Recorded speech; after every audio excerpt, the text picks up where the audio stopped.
Bwana, karibu sana kwenye hii sehemu ya 29 mzigo mtamu wa kuitwa Sweet Love. Sasa katika sehemu iliyopita msikilizaji, tuliishia pale ambapo Victor alikuwa na lake moyoni. Alikuwa anataka kwenda kuiba nyaraka za siri chumbani mwa Eliana. Sasa asingeweza pasipo kumtiatia maneno Eliana, na Eliana mwisho wa siku akalainika bwana. Sasa Victor akawa kuna tendo pale anataka kulishughulikia kwa Eliana. Ndo tukaishia hapo kwenye kutaka kupeana mahaba mazito kati ya Victor na Eliana. Nini kilichoendelea hapo? Basi karibu sana kwenye hii sehemu ya 29 mzigo mtamu kuitwa Sweet Love kutoka kwake Said J. Bibi naitwa Uncle J. Karibu. Naam.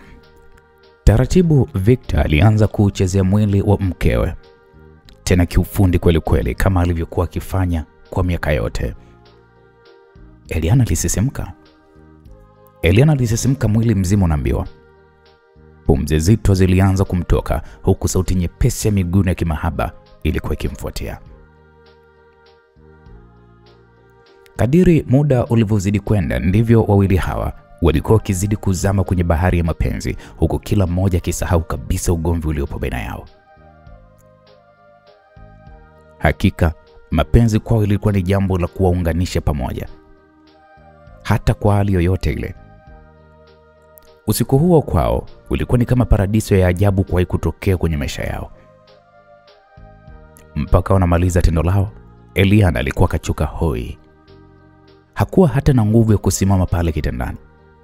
Hii ilimfanya Victor awe na kila sababu ya kuamini sasa kuwa mpango wake unakwenda kutimia. Bila kupoteza muda usiku huo wa manane, alitoka chumbani kwa Eliana tayari kwa kuanza kazi ya kwenda kwenye chumba cha siri ili achukue hizo nyaraka muhimu alizokuwa amezifuata. Usiku huo, nyumba ya Eliana ilikuwa iko kimya kabisa, huku kimya wake ukitawala hadi ndani ya kuta nene za marumaru. Milango ya vioo ilishafungwa, walinzi wakiwa kwenye doria za kawaida bila kushuku kitu chochote, kwa sababu mwenye nyumba mwenyewe alikuwa amelala gorofani na usalama ulikuwa ni madhubuti. Victor alijua hili ndilo dirisha lake pekee la kutimiza lengo lake. Aliwaaga walinzi kwa tabasamu jepesi, akitumia ile nafasi aliyokuwa amepewa na Eliana kama mume wake wa zamani. Alitulia sebuleni kwa dakika kadhaa. Victor alikuwa akisoma mazingira, na kisha kwa utulivu wa ajabu aligeuka haraka mno, akaanza safari ya kwenda sehemu ya siri iliyokuwa iko chini ya ardhi kupitia korido ya nyuma ya jikoni. Victor alielekea kwenye mlango wa chini ya sakafu uliokuwa umejificha ndani ya kabati. Aliufungua kwa kutumia kitufe cha siri alichokiona pembezoni mwa kabati, na kisha alishuka kwenye ngazi nyembamba zilizokuwa zikiteremka kwenda chini kwa mzunguko. Njiani alipishana na kengele ya usalama iliyokuwa imefungwa kwa teknolojia hisia za joto. Victor alipuliza kifaa kidogo alichokuwa nacho mfukoni, kifaa ambacho kingezuia joto la mwili wake lisijulikane kwa sekunde 30. Akavuka, akazidi kusonga mbele. Sehemu ya chini ya ardhi ilikuwa ni giza sana, ukuta wa kushoto ukiwa umechorwa nembo ya Veritas Holdings kwa maandishi ya dhahabu yaliyofifia. Mwisho wa njia kulikuwa kuna mlango mkubwa wa chuma uliofungwa kwa teknolojia ya retina scan, kitambuzi cha macho cha Eliana pekee. Victor kwanza alisimama. Alijua hii ndo ngome halisi ya siri. Alisogea, akajaribu kufuatilia kamera ndogo iliyokuwa inasoma mboni za macho. Alivuta simu yake, akaanza pale kutafuta picha ya uso wa Eliana aliyokuwa amehifadhi zamani. Akaweka mbele ya lens, lakini kifaa hakikuweza kabisa kusoma picha badala ya uso halisi. Alijaribu tena. Safari hii Victor akaamua kuinama kwenye sanduku dogo la chuma lililopo pembeni ya mlango. Akajaribu kulazimisha mfumo ufunguke kwa njia nyingine. Akavuta nyaya, akapenyeza kifaa cha kuingilia mifumo ya kiusalama, lakini kabla hata hajamaliza kuunganisha waya wa mwisho, ghafla taa zote za eneo hilo ziliwaka kwa mshindo. Mwanga mkali wa taa ya usalama ukampiga usoni, Hapo ndipo kengele tahadhari ikalia. Victor aliganda. Kabla hata hajageuka vizuri, milango ya pande zote mbili ilifunguka. Walinzi wawili wa Eliana waliovalia sare za kijani walitokea kwa haraka, huku bastola zikiwa ziko mikononi mwao wakimwelekezea Victor. Hakupewa muda wa kuuliza kitu. Ilibidi ainue mikono juu. Mlango wa chuma nyuma yake ulibaki umefungwa. Alibaki amesimama pale, yaani ule mlango kama vile ukimcheka kwa kimya chake. Hakuweza kusema hata neno moja. Hakuhitaji kuuliza, hakuhitaji kujitetea. Alikuwa amefumwa na kila kitu kilikuwa kimekwisha. Eliana alimtazama Victor kwa jicho lililojaa ukakasi, uso wake ukiwa umekaa kama wa mtu aliyedhibiti hasira kwa nguvu nyingi sana. Mikono yake ilivuka kifuani na miguu yake ikiwa imesimama kwa msimamo wa kifalme mbele ya mlango wa chumba cha chini ya ardhi.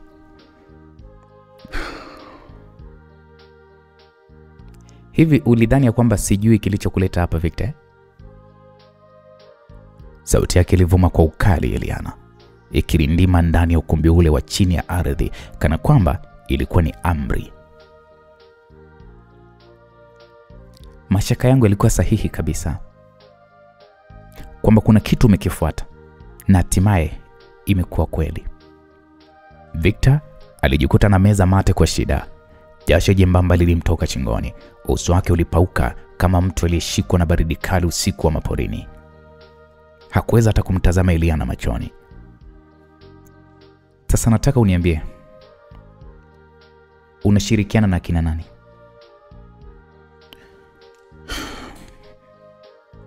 Mimi sishirikiani na mtu yeyote yule,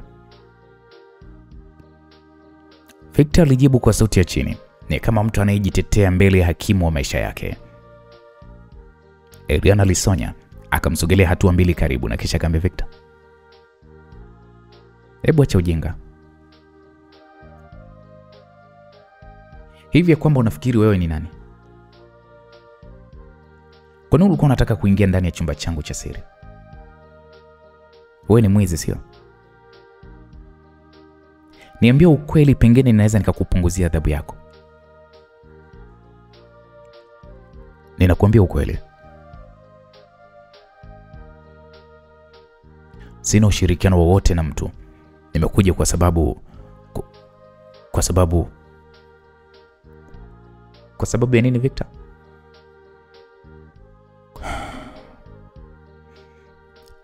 Au kwa sababu nina nyaraka zinazoonyesha wizi wenu wa fedha serikalini? Hapo Victor alimtazama mkewe wa zamani. Kwa mara ya kwanza kahisi udhaifu mkubwa katika kifua chake.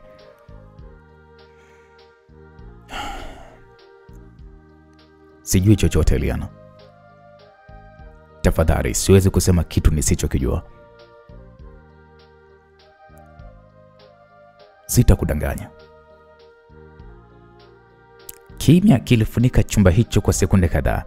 Eliana alivuta pumzi ndefu, akaangalia upande wa ulinzi wake na kisha kwa sauti ya amri akasema, mchukueni huyo, mtoe nje ya jumba langu na asirudi tena hapa. Victor alipigwa na butwaa. Macho yake yalikunjuka kama mtu aliyeshtushwa ghafla na radi. Alisogea kwa hatua mbili kumfikia Eliana, lakini walinzi walimzuia. Alipaza sauti Victor kwa kusema, Eliana, tafadhali usifanye hivi. Tafadhali nisikilize tu. Ina maana umesahau hata kwamba tulikuwa tuna usiku gani mimi na wewe? Hapo Eliana hakumjibu kitu. Aligeuka taratibu na kuanza kupanda ngazi kuelekea gorofani. Bastola ndogo ya ulinzi ikiwepo kwenye kiuno chake, gauni la hariri likiwaka mithiri ya moto kwenye kila hatua aliyokuwa anipiga. Victor aliendelea kusihi, Eliana, naomba sifanye hivi kwa nia mbaya. Hukujua nini kilichopo moyoni mwangu. Nilitaka tu kusaidia jambo. Naam, lakini ilikuwa tayari Victor kashachelewa. Walinzi walimshika kwa nguvu za wastani, wakimsindikiza kuelekea lango la nyumba. Mlango mkubwa wa chuma ulifunguliwa. Upepo wa baridi ukampiga Victor usoni, ukimrudisha kwenye hali ya uhalisia. Alisimama nje ya jumba la kifahari, usiku ukiwa ni mzito kama dhambi alizozani hakuwa nazo. Mbele yake taa za barabarani zilimulika barabara ya kifahari ya South Ziara. Alikuwa ameachwa sio tu nje ya nyumba, bali nje ya maisha ya mwanamke aliyekuwa kila kitu kwake, na hakuwa na la kufanya, alibaki tu ameduaa. Msikilizaji, wakati huo ndani ya jumba la kifahari la Victor, Eliora alikuwa ameketi peke yake sebuleni kwenye sofa refu la ngozi, akiinamisha kichwa chake juu ya viganja vya mikono yake. Macho yake yalikuwa yamekodolea kwenye sakafu kana kwamba kuna kitu kinaweza kumjibu. Mawazo yaliyokuwa yakimfukuzia kichwani. Tangu alipomwaga Victor, roho yake haikupata kabisa utulivu. Hakujua kwa nini alijawa na hofu ile. Moyo wake ulikuwa unadunda kwa kasi isiyokuwa ya kawaida, kila dakika ikimletea taswira ya Victor akiwa uso kwa uso na Eliana, mwanamke ambaye bado alikuwa na nafasi ndani ya moyo wa Victor. Asa mimi nawaza nini? Alijiuliza Eliora kwa sauti ya chini kabisa.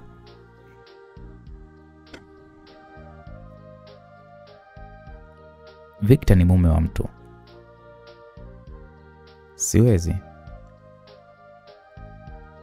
Siwezi kumpenda. Sasa kwa nini namwaza? Hata kama atalala na Eliana ni sawa tu, si mke wake. Alijisemea mwenyewe moyoni. Kila alipofumba macho alimwona Victor, tabasamu lake, sauti yake ya kutuliza, jinsi alivyomshika mkono walipokuwa wakitembea kwenye nyumba ile siku ya kwanza kabisa. Alafu moyo wake ukampiga mapigo mawili kwa nguvu, kana kwamba ulimkumbusha kwamba hisia zake hazikuwa tena ndani ya udhibiti wake. Ghafla mlango wa mbele uligongwa kwa heshima na mlinzi akaingia kwa haraka na kisha akasema kwa sauti ya heshima kwamba madam, kuna mgeni wako yuko getini anaitwa Chuba. Anasema anataka kukuona. Hapo Eliora alishtuka kidogo kusikia hilo jina la Chuba. Kinywa chake likifunguka kidogo kwa mshangao. Chuba? Eliora akarudia jina hilo polepole kana kwamba hakusadiki kile alichokisikia. Akili yake ilirudi haraka kwenye kumbukumbu. Chuba, kijana jasiri waliyefanya naye kazi wakati wakiwa wako Tanzania kwenye mpango wa kuingiza mafuta kutoka bandarini bila kulipa ushuru. Eliora alikumbuka walivyokuwa wametoroka usiku, walivyoficha shehena bandarini, na zaidi ya yote alikumbuka siku walivyotekwa pamoja, usiku ule wa hofu ambapo walitenganishwa kwa nguvu. Tangu hapo hakuwahi kabisa tena kumwona Chuba. Okay.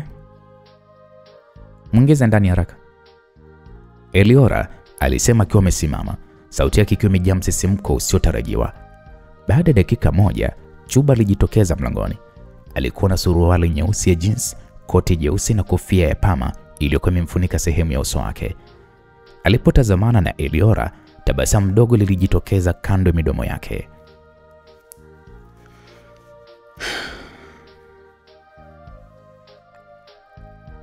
Eliora. Chuba? Eliora alimkimbilia na kumkumbatia kwa nguvu. Hisia nyingi zikamvaa kwa wakati mmoja, furaha, mshangao na pia ukombozi fulani wa kiakili. Mungu wangu. Unajua nilidhani hukuwahi kunusurika. Mbona ulipotea kabisa? Chuba aliketi taratibu baada ya salamu na kisha akatulia kwa sekunde chache kabla ya kusema,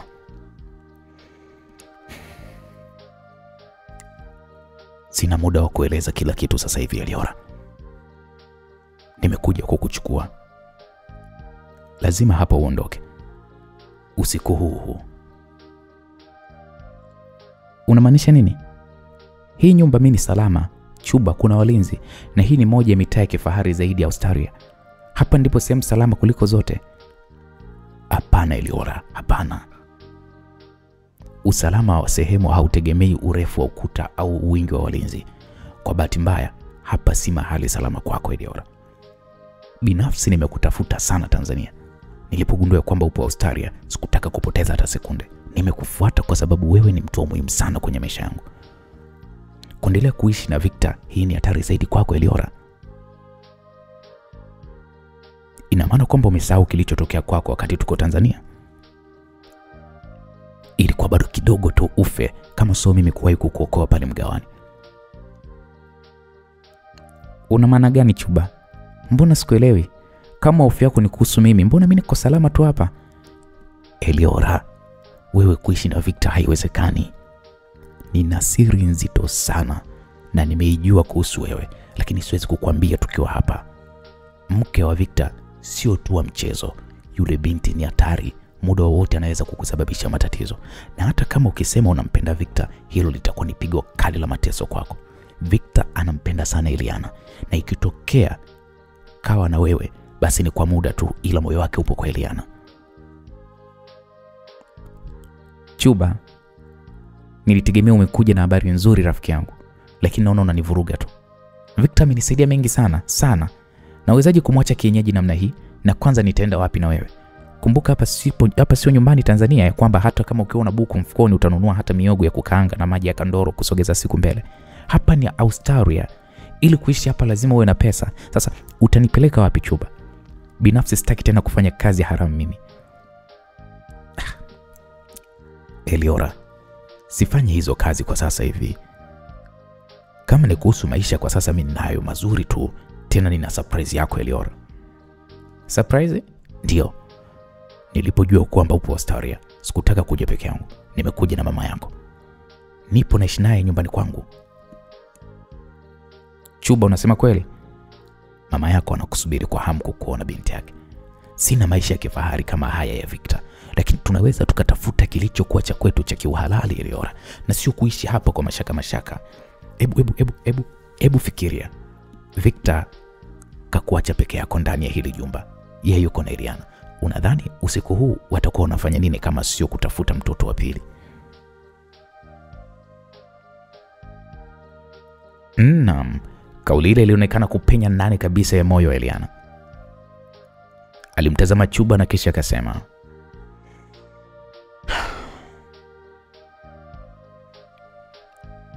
mi Victor sio mpenzi wangu. Na isitoshe kuzaa na Eliana ni sawa tu kwa sababu wao ni mke na mume.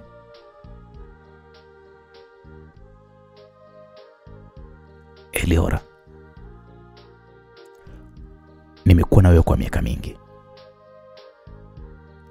Tokea Victor aliporudi kwenye maisha yako, nimeona jinsi ulivyobadilika. Sio kama sijui. Najua kuwa unampenda sana Victor. Na ulianza kumpenda toka zamani mkiwa mko vijana wadogo. Lakini unatakiwa kuelewa, kila mwanadamu ana hatima yake, na sio kila penzi la dhati linatimia na kudumu milele. Victor sio wako Eliora.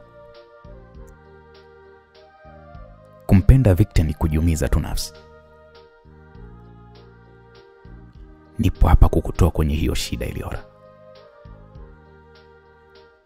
Tafadhali kubali basi kuondoka na mimi.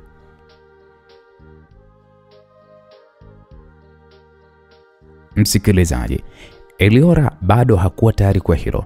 Alivuta pumzi na kisha akasema,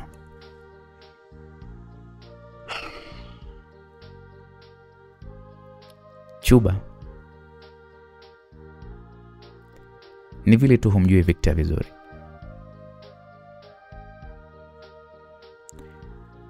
Victor sio mtu mbaya kama vile ambavyo unamdhania.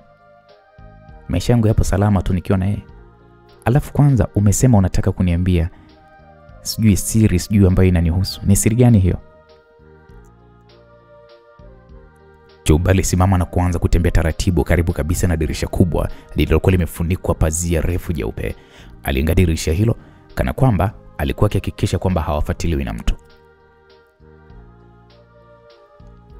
Eliora, nitakwambia kila kitu kwa wakati wake, lakini kwa sasa. Hapo Chuba aligeuka na kumtazama Eliora machoni. Ni lazima tuondoke. Nenda chukua chochote kile cha umuhimu kama pesa na hati zako zote. Tuna dakika 10 tu kabla hawajafika. Eliora alimtazama kwa sekunde kadhaa Chuba, akijihisi kana kwamba yuko ndani ya sinema ya kusisimua, lakini macho ya Chuba hayakuwa ya mtu anayejifurahisha.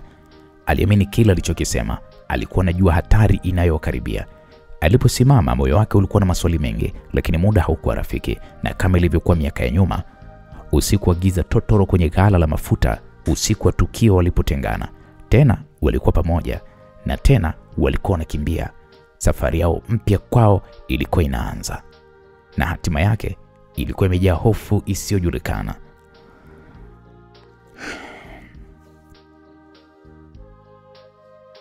Sikiliza Chuba, wewe acha address yako hapa. Kesho mimi nitakuja huko ulipo na kisha tutajadili kwa kina, lakini sio mimi kuondoka usiku huu. Hapana, kwa kweli siwezi. Una uhakika na maamuzi yako? Ndio, lazima nije huko ulipo kwa sababu nataka kumwona mamangu. Basi sawa, anwani yangu mimi hii hapa. Chuba alimpatia anwani yake na kisha huyu akaondoka zake, huku akimwacha Eliora akiwa na maswali juu ya siri ambayo Chuba anaonekana yuko nayo. Chuba baada ya kuondoka tu hazikupita dakika nyingi, Victor naye aliwasili nyumbani kwake. Alipoingia ndani bado alimkuta Eliora akiwa yuko sebleni. Victor akasema, Eliora, hujalala mpaka muda huu? Nimekosa kabisa usingizi, hasa mara baada ya kujua kwamba umeenda kwa Eliana. Una maana gani kusema hivyo Eliora? Usiniambie kwamba umeanza kuwa na wivu. Hapana, kwa nini una wivu? Ni vile tu nilikuwa najihisi kukosa amani, lakini sijui hata ni kwa nini, lakini tu okay, tuachane na hilo. Vipi, ulichokifuata umefanikiwa? Umejuaje kuhusu hilo? Msaidizi wako Alfred kaniambia kila kitu, na ndio maana sijaanza kabisa kupata usingizi. Ukweli ni kwamba sijafanikiwa. Eliana amenishtukia, hivyo kanifukuza kabla hata sijapata nilichokuwa nimekifuata. Pole sana, lakini kama utojali naweza kukusaidia. Kivipi Eliora? Msaidizi wako Alfred kaniambia kwamba chumba cha siri cha Eliana kinalindwa na lock ya uso. Mimi na Eliana tumefanana sana. Naweza kuingia ndani kwake nikijifanya mimi ni yeye na kisha nikaenda kwenye hicho chumba. Victor alionekana kuwaza sana jambo hilo. Alimtazama Eliora mara mbili, akaona ni kweli Eliora alikuwa kafanana sana na Eliana. Na hata hivyo, kwa usalama wa Eliora, hakuwa tayari kabisa kukubali hilo. Eliora alimsihi sana na mwishowe Victor alikubali. Hivyo walipanga kuwa kesho yake watafanya mpango huo ikiwa bado Eliana atakuwa hajawasilisha hizo nyaraka za umuhimu kwa rais. Kweli asubuhi ilipofika, Victor aliita wataalamu wa mapambo na mavazi ambapo walimwandaa Eliora akiwa na muonekano wa Eliana. Kuanzia mavazi, nywele, mtindo wa kutembea na kuongea, vyote vilikuwa ni kama Eliana. Majira yalikuwa ni majira ya saa 3 za asubuhi. Gari moja jeupe la kifahari aina Rolls Royce lililokuwa hapo pale pembeni ya barabara, umbali kidogo kutoka jumba la kifahari la Eliana. Ndani ya gari, Victor alikuwa ameketi upande wa dereva, macho yake yakiwa yameelekezwa moja kwa moja kuelekea lango la mbele la jumba. Pembeni yake alikuwepo Eliora aliyevalia gauni jeupe la kifahari, miwani ya giza na nywele zake zikiwa zimetengenezwa kwa mtindo ule ule wa Eliana. Nywele laini ndefu zikiwa zimeviringwa kwa ustadi. Yaani kwa alivyokuwa kafanana na Eliana, ilikuwa ni ngumu hata kwa mlinzi wa miaka 10 kuweza kutofautisha kwamba huyu sio Eliana bali ni Eliora. Mara tu lango kubwa la jumba la Eliana lilipofunguliwa, Eliana halisi alitoka akiwa amevalia suti rasmi ya kazi ya rangi ya kijivu, akifuatwa na gari jeupe la ofisi. Walinzi wake wawili walimpigia saluti na kumfungulia mlango. Hakukawia, aliondoa gari. Gari ilitoweka kwa kasi ya kawaida kuelekea upande wa jiji. Victor hapo ndipo akageuka na kumtazama Eliora. Umesikia Eliora? Huu ndo muda wako. Kumbuka utatembea kama yeye, utatabasamu kama Eliana. Usonge sana. Ukifika kwenye chumba cha siri, usikae muda mrefu. Sawa, nitafanya hivyo. Aliachia hofu moyoni na kisha alifungua mlango wa gari. Alitembea kwa mtindo wa kifalme ule wa Eliana halisi kabisa kuelekea kwenye lango la mbele. Walinzi wawili waliokuwa kwa mlangoni walipomwona hawakushangaa sana. Walimfungulia mlango kwa heshima zote wakiamini kuwa ni bosi wao Eliana.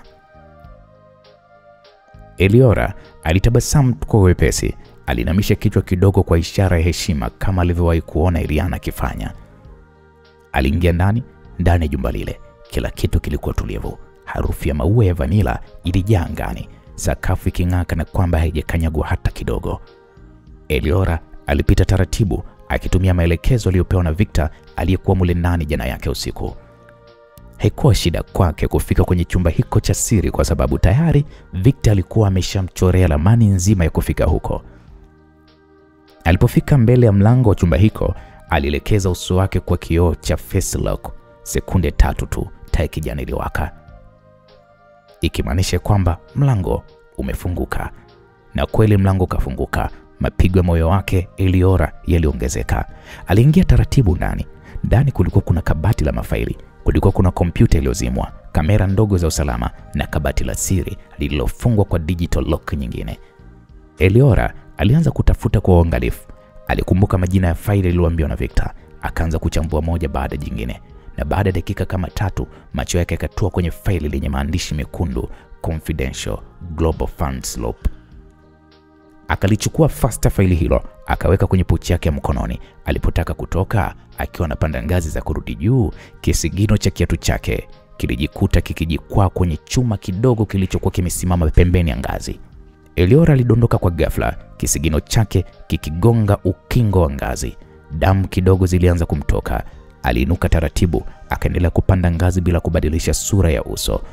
Alipotoka kwenye mlango wa chini kutokea sebleni, walinzi walimwona, wakamsalimia kwa heshima. Eliora hakusema neno. Alitembea kama mfalme, akatoka nje ya jumba, akapanda kwenye gari lilokuwa kisubiriwa na Victor. Victor alipomwona akija huku akichechemea kidogo, alijua moja kwa moja kuwa hali haikuwa sawa. Ilibidi amuulize, "Vipi? Umeumia?" "Ndio, ila ni kidogo tu."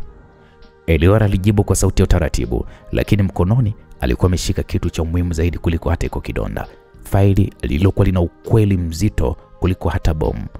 Gari akaliwasha, akatokomea haraka kutoka eneo hilo la South Yara, akiwa amebeba ushahidi wa siri kubwa mno iliyokuwa imefungwa ndani ya jumba la kifahari, na ambayo sasa ilikuwa ipo mikononi mwa watu walio tayari kuivunja historia kwa gharama yoyote. Eliora na Victor wakiwa wako ndani ya gari kurudi kwenye nyumba yao, ndipo ghafla simu ya Eliora ilianza kuita. Alipotazama aliona ni namba mpya ambayo hakuwa ameisave kwenye simu yake. Kwanza alisita kupokea kwa kuhisi labda ni walinzi wa Eliana, lakini hata hivyo baada ya ile namba kupiga mara 3 mfululizo, mwisho aliamua kuipokea. Na alipoiweka tu sikioni, sauti kutoka upande wa kijana Chuba akiwa na hofu kubwa ilisikika ikisema, "Eliora, njoo hospitali ya Logman, mama yako kalazwa, amezidiwa." Simu haikuwa na maneno mengi, pale pale likatwa. Eliora alipagawa. Kitendo cha kusikia kwamba mama yake kazidiwa kilimchanganya sana akili.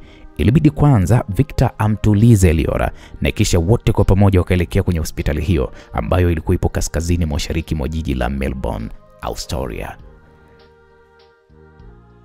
Mwendo wa dakika zake chache tu tayari walikuwa wamefika nje hospitali hiyo. Walipita mapokezini ambapo walielekezwa kwenye wodi ambayo mama yake na Eliora alikuwa kalazwa.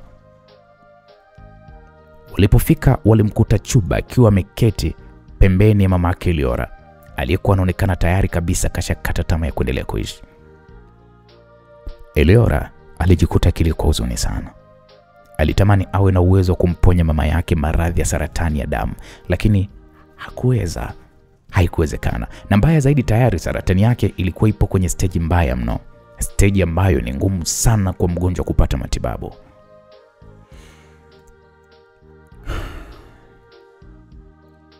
"Mwanangu," aliita mama Eliora kwa sauti ya chini iliyokuwa na mikwaruzo ndani yake. "Mama, niko hapa mama," alijibu Eliora huku machozi yakimtoka.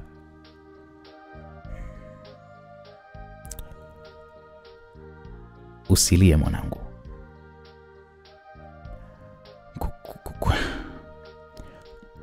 Kuwa shupavu binti yangu.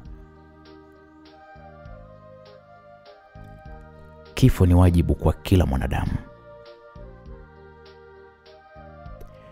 Safari yangu ya uhai sasa imefikia kileleni mwanangu. Usiseme hivyo mama. Ona upo kwenye hospitali kubwa, utapona tu mamangu. Na tutarudi wote nyumbani." Mama Eliora aliacha tabasamu la uchovu, huku machozi nayo pia yakimbubujika kwenye mashavu yake ambayo nayo yalikuwa yamenyauka kutokana na hali iliyokuwa nayo. Binti yangu, kitu pekee ambacho ni faraja kwangu ni kuona na kufa nikiwa niko karibu yako. Nakupenda sana mwanangu, na nitabaki kuwa hivyo milele. Mama, wala huna haja kuniambia hayo maneno. Upendo wako kwangu hauelezeki wala upimiki mamangu. Najua hilo binti yangu, ila kabla sijafa nilitaka nikuombe msamaha kwa kukuficha hili jambo kwa miaka yote hii. Mama, husu wakati wake. Sijali kama kuna jambo lolote ambalo hukuwahi kuniambia. Kitu cha muhimu hapa ni wewe kupona tu mamangu. Binti yangu, mimi ni wakufa. Hata nisipokufa kwa hii saratani, basi nitakufa kwa uzee. Naomba nikwambie ukweli kuhusu maisha yako mwanangu. Eliora alionekana kushangaa kidogo, lakini hata hivyo hakutaka kuonesha hilo waziwazi mbele mama yake. Mama Eliora alivuta pumzi kidogo kwa juu na kisha kwa taratibu kama mwendo wa bibi harusi alianza kuongea.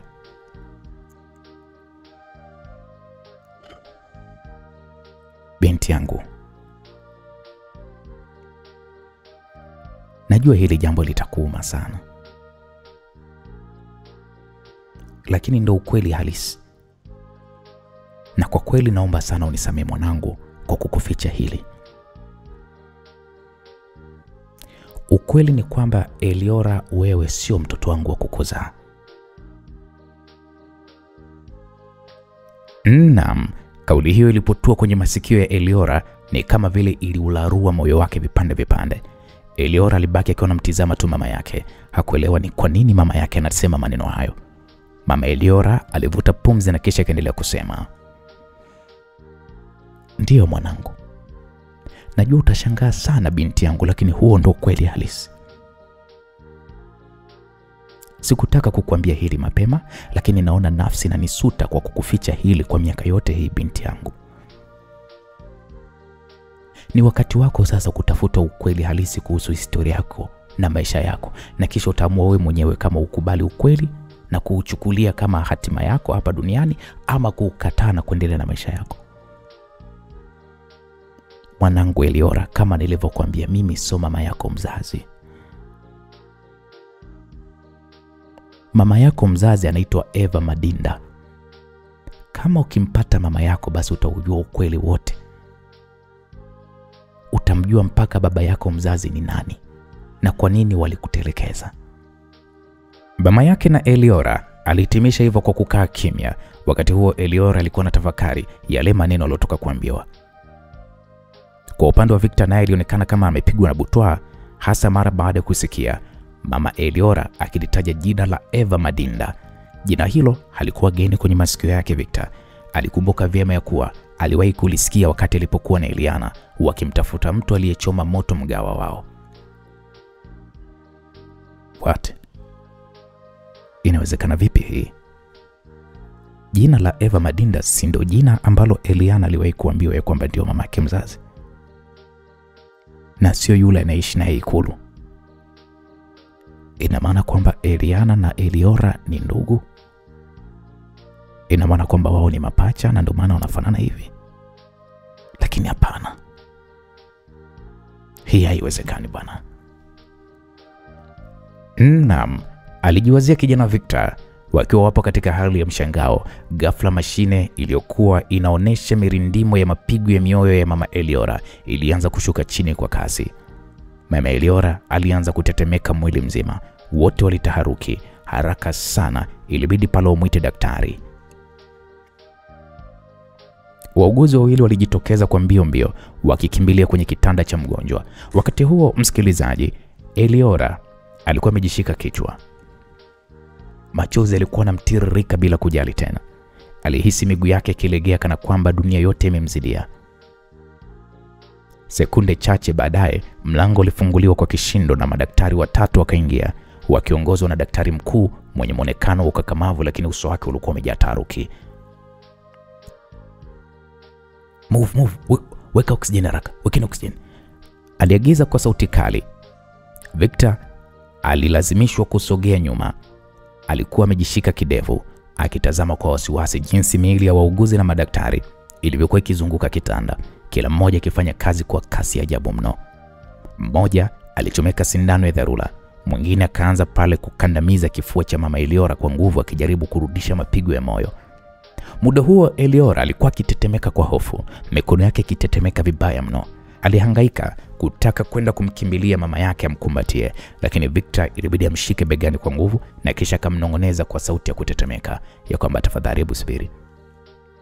Wacha wafanye kazi yao tafadhali, Eliora. Dakika zilipita kwa kasi sana, lakini kila jaribio lilishindikana. Na hatimaye baada ya dakika kadhaa za kupambana, daktari mkuu alisimama kimya. Alishusha pale gloves zake, akapumua kwa kina na akatoa kauli iliyohitimisha kila kitu. Muda wa kufa saa 3:10 usiku. Maneno hayo ya daktari yalitua moyoni mwa Eliana kama kisu kilichochomwa moja kwa moja kwenye kifua chake. Eliora aliupiga ukelele wa maumivu. Alilia, "Mama, hapana. Usiniache mamangu, tafadhali usiniache." Hapo muda huo Victor alihisi moyo wake ukipasuka. Alimtazama Eliora akilia kwa uchungu wa maumivu ambayo hakuwahi kuyashuhudia maishani mwake. Hali ile ilimrudisha kumbukumbu zake kwa namna alivyoshuhudia Eliana naye akilia siku alipoambiwa kuhusu moto uliowaua watu kwenye mgahawa. Ilikuwa ni hali ile ile, uchungu wa kupoteza na mshtuko wa ghafla. Dakika chache baadaye daktari mkuu alitoka nje ya wodi, akakuta Victor na Eliora wamesimama karibu na mlango, macho yote yakiwa yako mlangoni. Alisimama kwa sekunde kadhaa, akavuta pumzi ndefu kana kwamba anatafuta maneno ya faraja, na kisha akasema kwa sauti ya huruma,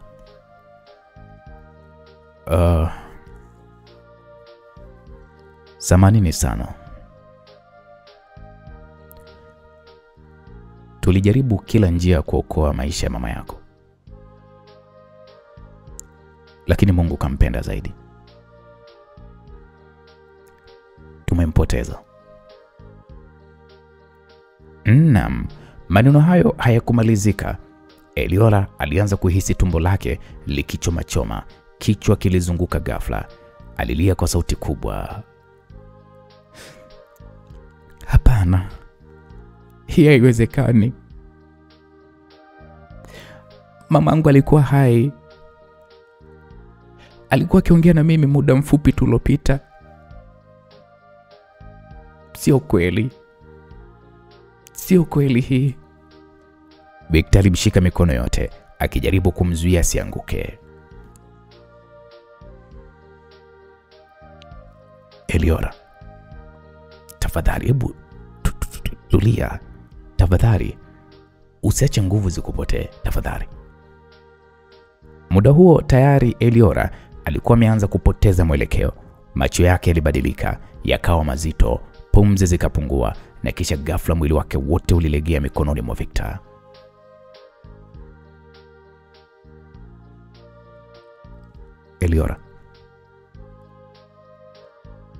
Eliora. Victor alipiga kelele huku akimtikisa kidogo, uso wake ukijaa hofu. Wauguzi waliokuwepo karibu walikimbia haraka mno. Walimchukua Eliora mikononi mwa Victor kwa haraka, wakamlaza kwenye kitanda cha kubebea wagonjwa na kuanza kumsukuma kuelekea chumba cha dharura. Victor alitembea karibu nao kwa wasiwasi. Alishika kichwa kwa hofu, machozi yalijaa kwenye kope zake. Kila hatua aliyopiga alihisi moyo wake ukipasuliwa zaidi, sio tu kwa huzuni ya kifo cha mama Eliora, bali pia kwa hofu kubwa aliyoihisi kwa ajili ya Eliora mwenyewe. Aliwafuata mpaka kwenye mlango wa chumba cha dharura, lakini aliambiwa asubiri nje. Victor alibaki amesimama tu pale, kuta zikimzunguka kama minara ya chuma, huku kichwa chake kikijawa na mawazo lukuki. Giza la usiku lilipoenea hospitalini, taa za ukutani zilitoa mwanga hafifu wa blue, zikifanya kila kitu kionekane cha baridi na cha kufifia. Victor alikuwa ameketi kwenye kiti kidogo pembeni ya kitanda, macho yake hayakuacha hata kwa sekunde kutazama sura ya Eliora aliyekuwa kalala fofofo baada ya kupewa huduma ya kwanza. Kifua chake kilipanda na kushuka taratibu kutokana na oksijeni iliyokuwa imeunganishwa puani mwake. Saa zilipita taratibu na hatimaye Eliora alianza kufumbua macho mdogo mdogo. Victor alisimama ghafla, moyo ukimpiga kwa kasi. Eliora. Hey. Ni mimi Victor. Pole na usijisumbue. Eliora alifumbua macho kwa tabu, dunia ikionekana kumzunguka taratibu. Mara macho yake yalipomwona Victor akiwa amejawa na hofu na huruma, machozi yake yalianza kujitokeza tena. Alitaka kuongea lakini sauti yake ikatoka dhaifu sana.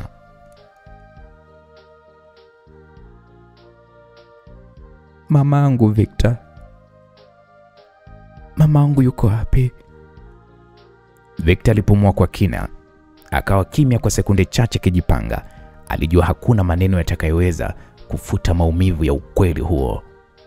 Ilibidi ainame kidogo, alishika mkono wake taratibu na kisha akasema kwa sauti tulivu lakini yenye msisitizo. Pole sana Eliora. Mama yako alituacha. Tulijaribu kila njia lakini hakuwa na nguvu tena. Lakini sikutaka uchelewe kufahamu. Tayari nimefanya maandalizi yote. Mwili wake utasafirishwa kurudi Tanzania. Kesho asubuhi tutaondoka. Atapata heshima anayostahili kwa kuzikwa nyumbani. Naam, maneno hayo yalipomfikia, machozi ya Eliora yalianza kujaa kama mto uliofurika. Aligeuka upande, akajifunika uso kwa kiganja cha mkono.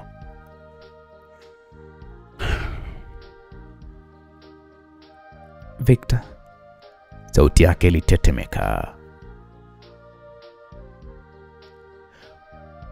Huyo ndiye aliyekuwa mtu pekee aliyebaki kwangu.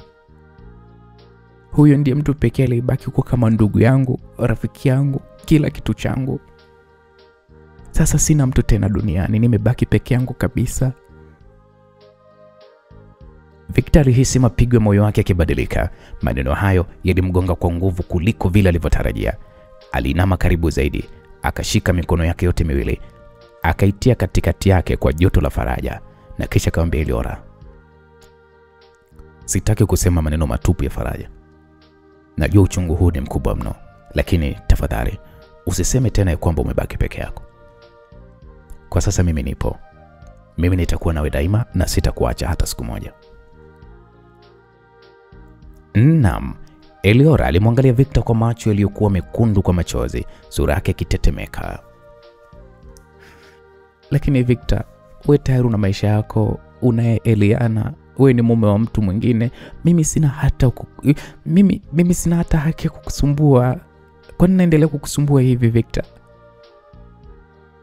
Victor alivuta pumzi ndefu, macho yake yakiwa yamejaa msisitizo, na kisha akaambia, sikiliza. Sijui hatima ya baadaye itakuwa ni vipi. Sijui dunia itatupeleka wapi. Lakini ninachokijua kwa hakika ni kwamba sitaruhusu uanguke ukiwa peke yako. Eliana ni mke wangu, ni kweli, lakini wewe Eliora, wewe umekuwa ni sehemu ya maisha yangu kwa namna ya kipekee ambayo siwezi kuipuuza, na nitakuwa pembeni yako bila kujali lolote. Naam. Eliora alijawa na ukimya mzito, macho yake yalizidi kujaa machozi. Alimtazama Victor kwa muda mrefu kana kwamba anatafuta uhalisia wa maneno yake. Ndani ya macho yake aliona sio tu huruma, bali kitu cha zaidi, kiapo kisichosemwa ambacho kilichoma ndani kabisa moyo wake. Alijikuta akitoka na sauti dhaifu kwa kusema, asante Victor. Sijui ningefanya nini bila wewe. Victor alitabasamu kwa uchungu, akafuta kidogo machozi yaliyokuwa yamemteremka mashavuni pake Eliora, na kisha akamwambia, usijali. Hatua kwa hatua tutapita kwenye hii dhoruba, na nitakushika mkono wako kila hatua. Kwa muda mrefu alijikuta wamebaki tu wakiwa wako kimya. Walikuwa wameshikana mikono, kila mmoja akiwa amepotea katika mawazo yake. Huzuni ya kumpoteza mama Eliora ilikuwa ni nzito, lakini ndani ya ukimya huo uliojaa majonzi kulianza kuchipua kitu kingine, kiunganishi cha karibu kilichozidi kumfanya Victor atake kumlinda zaidi Eliora zaidi hata ilivyojua. Kadiri muda ulivyopita, usingizi mzito ulianza kumbeba Eliora kutokana na uchovu na dawa alizokuwa amepewa. Victor hakusogea hata kidogo. Alikaa pale akiwa ameshikilia mkono wa Eliora, akimwangalia kwa macho ambayo yalichanganya huruma, hofu na upendo wa kweli kama rafiki. Asubuhi ilipoanza kuangaza, anga la Australia lilikuwa safi na lenye baridi laini. Safari ya kurudi Tanzania ilikuwa tayari imeandaliwa kwa kila undani. Mwili wa mama Eliora ulikuwa tayari kwenye deneza lililohifadhiwa kwa heshima, na Victor alikuwa amehakikisha kila kitu kiko sawa. Ingawa huzuni ilikuwa ni nzito, alitaka mazishi yafanyike kwa heshima stahiki. Eliora alikaa kimya kabisa ndani ya viti vya kusubiria wageni kwenye uwanja wa ndege. Macho yake yalikuwa ni mekundu, na hii ni kutokana na kulia usiku kucha. Lakini zaidi ya hayo, kulikuwa kuna uso wa mtu aliyejikuta akitembea gizani bila hata mwelekeo. Hakukuwa hata neno moja lililoweza kutoa. Akilini mwake Eliora kulikuwa kuna taswira moja tu, mama yake akiwa amelala maiti hospitalini, wakati bado alitaka dakika moja zaidi kumuona, dakika moja zaidi ya kuongea naye. Victor alijaribu kila njia kumfariji Eliora, lakini aliona wazi kabisa ya kwamba maneno hayakuwa na nguvu tena. Mara kwa mara alishika mkono wake akimwambia, tuko pamoja, tutapita kwenye hili. Lakini bado Eliora alibaki akitazama mbali kana kwamba dunia yote imezimwa kwake. Wakati walipokuwa wakijiandaa kupita kwenye ukaguzi wa passport, ghafla kelele za buti za milio ya redio za mawasiliano zilisikika. Wanaume wawili waliovalia sare rasmi za polisi wa jiji waliwasogelea kwa haraka, macho yao yakiwa ni makali na nyuso zao zikionyesha mamlaka. Eliora kwanza alishtuka kidogo, macho yake yakitoka gizani na kuwakodolea wale maafisa kwa mshangao. Samani dada, bila shaka wewe ndo Bi Eliora, si ndio? Ndio, ni mimi. Mimi ni afisa Brown kutoka jeshi la polisi la Sydney. Tuna hati ya kukukamata kwa tuhuma za kuhusika na wizi wa nyaraka muhimu uliofanyika kwenye makazi ya Bi Eliana. Afisa alisoma moja kwa moja kutoka kwenye karatasi aliyokuwa ameshika mkononi. Victor akasema, "What?" Victor aliruka kwa hasira, sauti yake ikivuma kana kwamba uwanja mzima ulikuwa umesimama. Ilibidi amuulize yule afisa, "Unajua unachokisema? Huyu msichana yuko kwenye msiba. Anasafirisha mwili wa mama yake kurudi nyumbani. Hivi kweli mnaweza kuja tu na upuuzi kama huu sasa hivi?" "Tuna ushahidi wa kutosha unaomhusisha na tukio hilo. Kwa mujibu wa sheria za kimataifa, anazuiliwa kuondoka nchini hadi uchunguzi utakapoweza kukamilika. Tafadhali fuatana na sisi bila kufanya vurugu." Mara moja walimkaribia Eliora, walimshika mkono kana kwamba wanataka kumvalisha pingu. Eliora alibaki akiwatizama tu, macho yake yakiwa yamejaa hofu na kuchanganyikiwa. "Wizi? Mimi? Hapana. Sijawahi, sijui hata mnazungumzia nini." Lakini sauti yake ilikatika, machozi yalianza kumtoka tena. Hata hivyo, kilichoonekana wazi zaidi ni kwamba akili yake haikuwa hata pale. Bado ilikuwa ikizurula kwenye chumba cha mochwari ambako mwili wa mama yake ulikuwa umelazwa. "Victor," alijikuta kiita kwa uchungu, "usijali kwa mimi kukamatwa, ila tafadhali usiruhusu wamcheleweshe mamangu kuzikwa. Tafadhali na kuomba Victor." Victor aligeuka kwa hasira, akamkabili afisa Brown moja kwa moja, akamwambia, "Sikiliza bwana afisa polisi, huu ni upuuzi mnaofanya. Kama mna uchunguzi wenu fanyeni, lakini huyu msichana lazima arudi nyumbani kwa ajili ya mazishi ya mama yake. Hata mhalifu wa vita anapewa ruhusa ya kumzika mama yake. Kwa nini mnakuwa ni wakatili kiasi hiko? Kwa nini sasa?" Afisa mwingine aliikata koli hiyo kwa ukali, akasema, Sheria ni sheria. Bwana Victor, hatuna mamlaka ya kufanya msamaha maalum. Mazishi yatasubiri hadi uchunguzi uweze kukamilika." Naam. Maneno hayo yalikuwa ni kama kisu kikali moyoni mwa Eliora. Alijaribu kusogea, akalia kwa sauti dhaifu,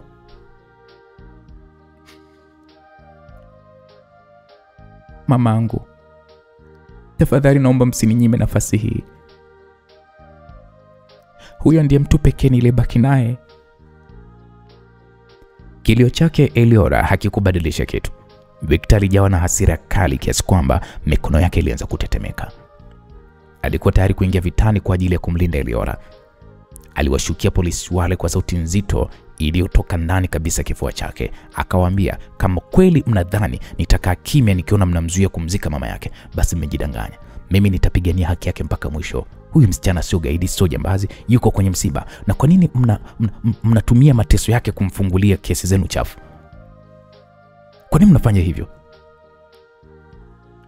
Naam, watu waliokuwa kwenye foleni ya kusafiri walianza kugeuka na kutazama. Wengine walionekana kushangaa, wengine wakinong'ona. Hali ya ukimya ilitawala hadi sauti ya afisa mkuu iliposikika tena ikisema, Bwana Victor, na kuelewa unachokisema, lakini kama una malalamiko utayapeleka kortini hivi sasa. Binti huyu anaenda kituo cha polisi. Mwili wa marehemu utarudishwa mochwari hadi pale taratibu zingine zitakapoweza kukamilika.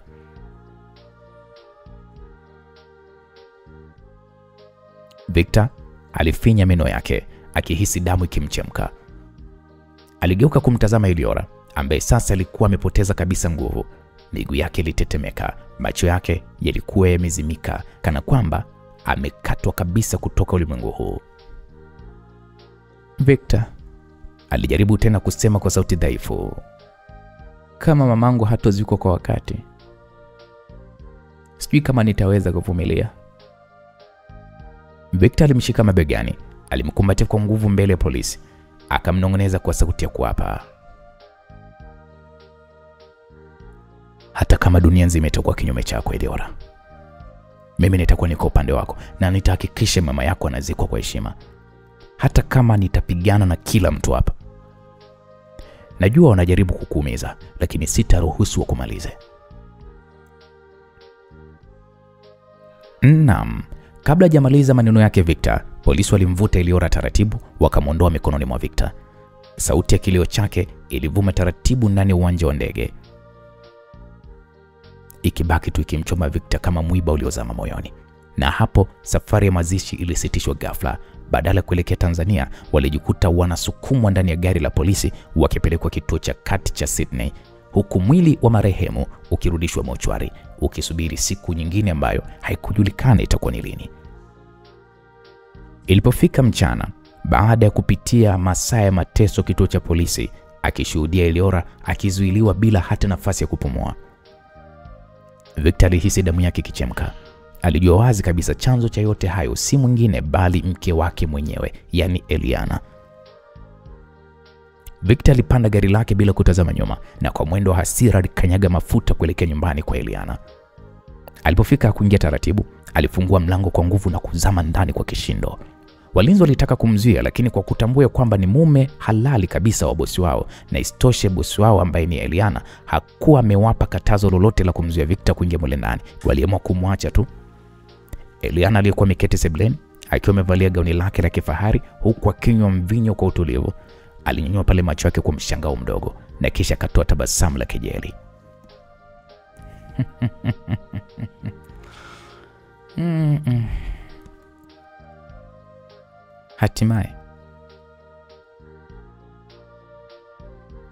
Hatimaye, karibu nyumbani mume wangu, alisema kwa sauti ya upole lakini yenye ukali wa ndani. Victor alisimama katikati ya sebule, uso wake ukiwa umekunjamana kwa hasira kweli kweli.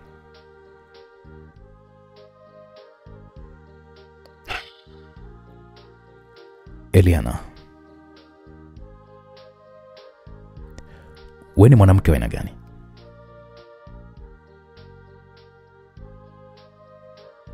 Hivi kweli unapataje usingizi ukijua kabisa umemsingizia binti aliyefiwa?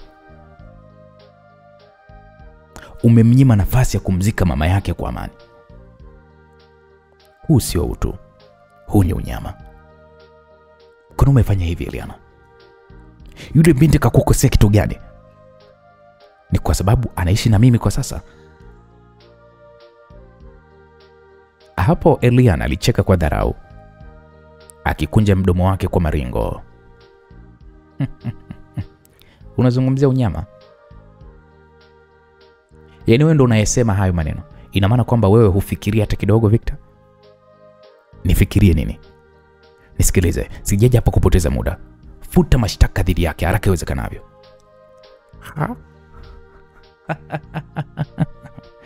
Hilo haliwezekani hata kidogo.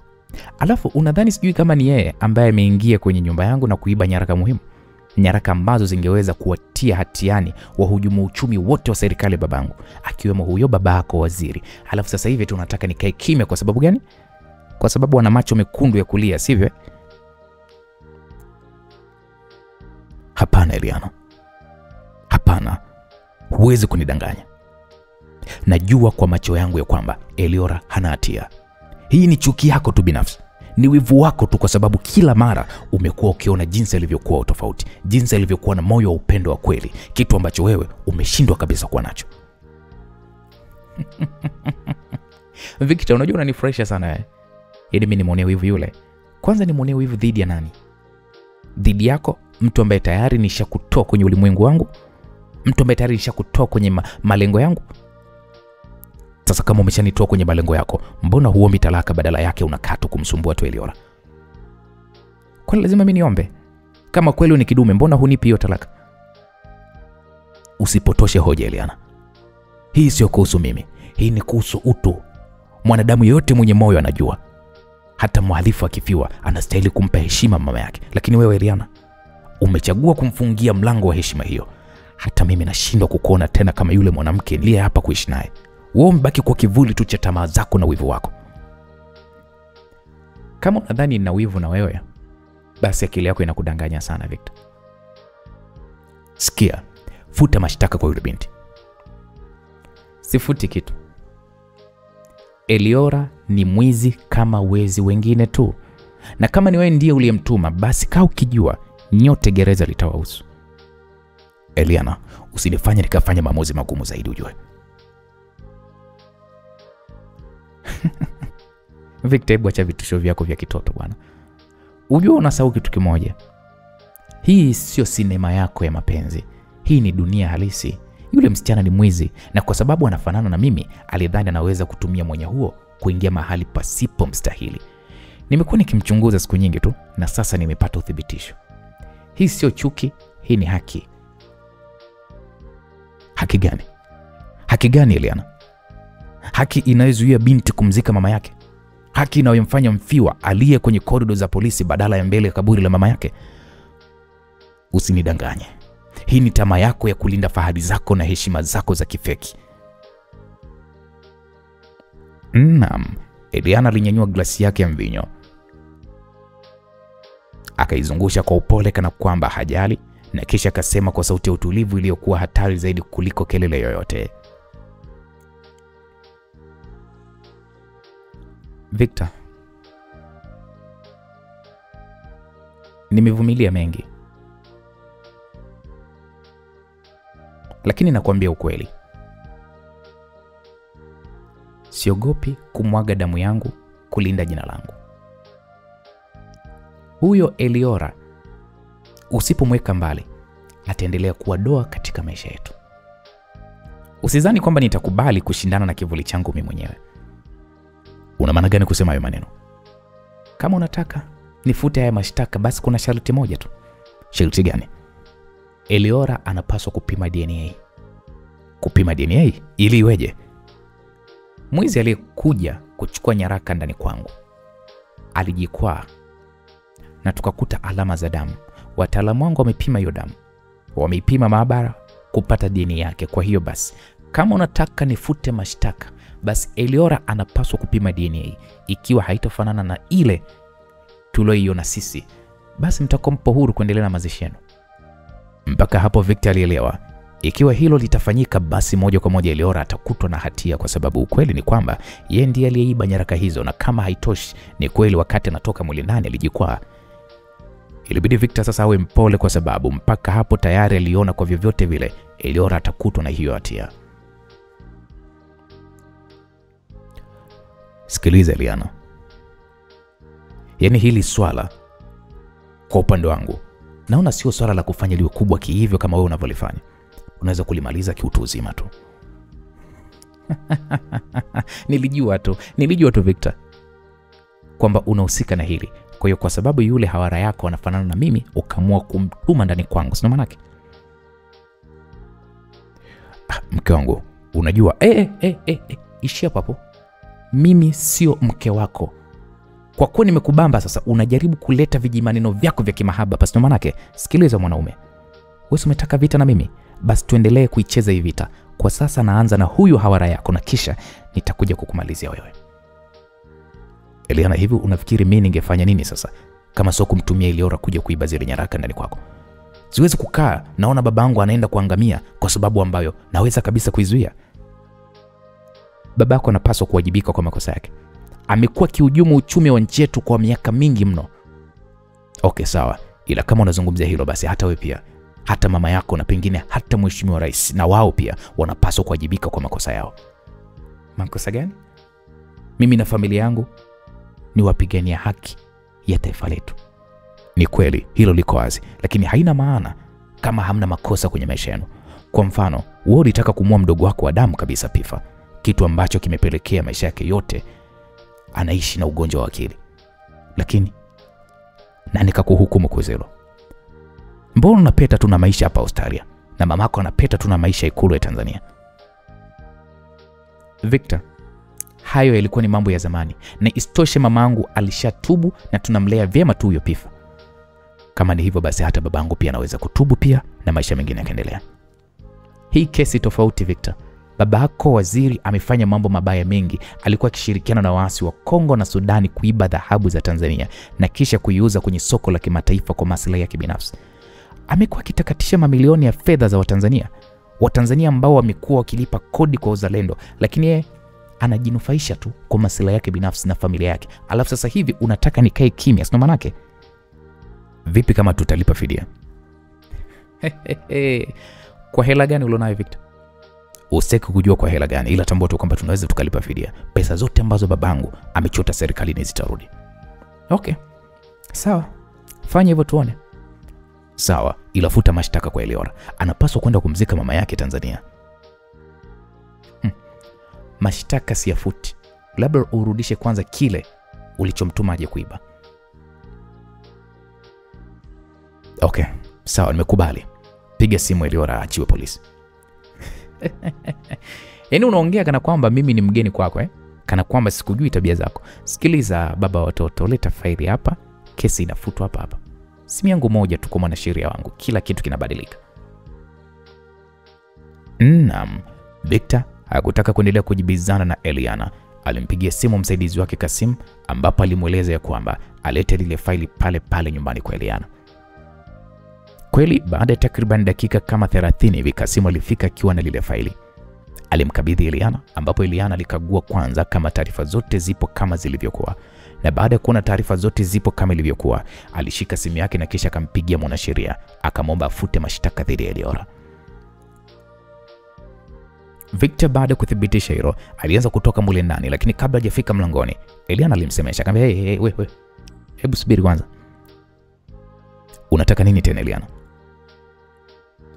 Kwa nini upo karibu sana na yule binti aliyefanana na mimi? Lengo lako ni nini hasa, kumfanya mbadala wangu ama ni nini? Wewe unaonaje?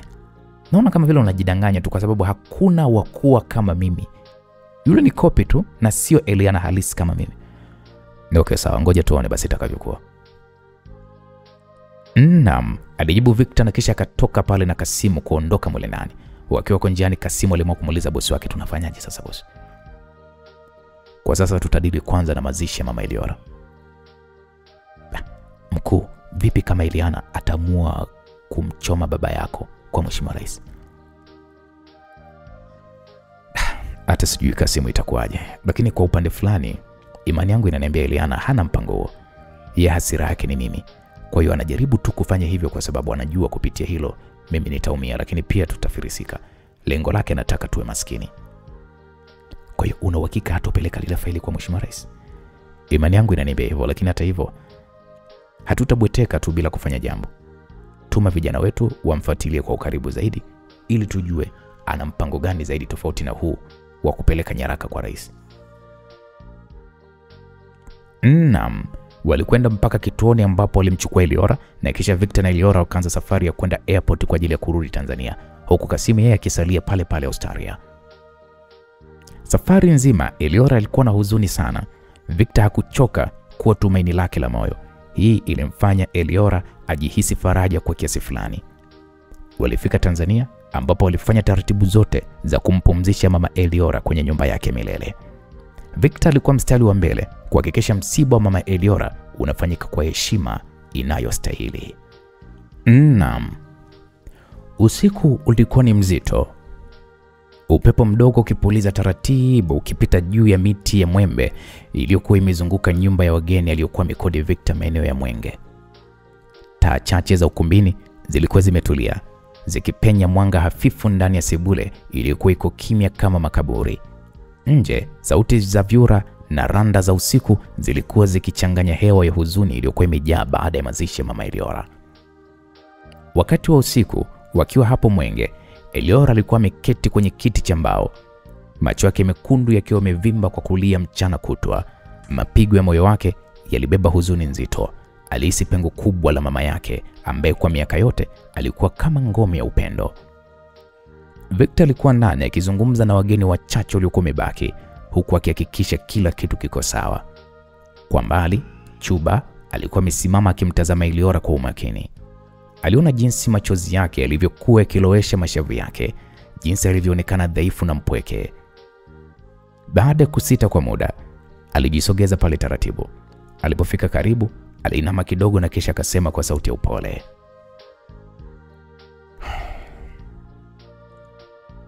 Eliora, njoo kidogo pembeni. Nataka tuongee jambo la umuhimu mno. Eliora akiwa hana nguvu alisimama taratibu na kufuata hatua zake hadi sehemu ya nyuma ya nyumba, karibu na kwenye mwembe mkubwa uliokuwa unatikiswa na upepo wa usiku. Walipofika, Chuba alishusha pumzi ndefu na kisha akamtazama kwa huruma na mchanganyiko wa mashaka. Eliora, najua huu sio wakati sahihi kabisa kwa mazungumzo mazito. Najua moyo wako umevunjika kwa kumpoteza mama yako. Lakini kuna jambo ambalo lazima nikueleze kwa sababu linahusu maisha yako. Eliora alimtazama Chuba kwa macho yaliyokunjamana, sauti yake ikitetemeka na kisha akamwambia Chuba, ni nini tena? Usiku huu tayari ni mzito. Nimeshapoteza kila kitu kilichokuwa kina maana kwangu. Usije kaongea maumivu mengine tafadhali. Chuba alishika mkono wake japo kwa upole na kisha akaambia Eliora, na ndio maana nataka nikuambie sasa hivi. Eliora, ni bora ukae mbali na Victor. Yule jamaa sio salama kwako. Sio kwa sababu yake, bali kwa sababu ya mke wake Eliana. Wewe unajua Eliana ni binti wa rais. Unaelewa anavyoweza kutumia mamlaka yake kukufuta kabisa bila mtu yote kukumuuliza. Hii michezo ya kuwa karibu na Victor inaweza kukupeleka mahali pabaya. Eliora alitikisa kichwa, macho yake yakawa na machozi mapya.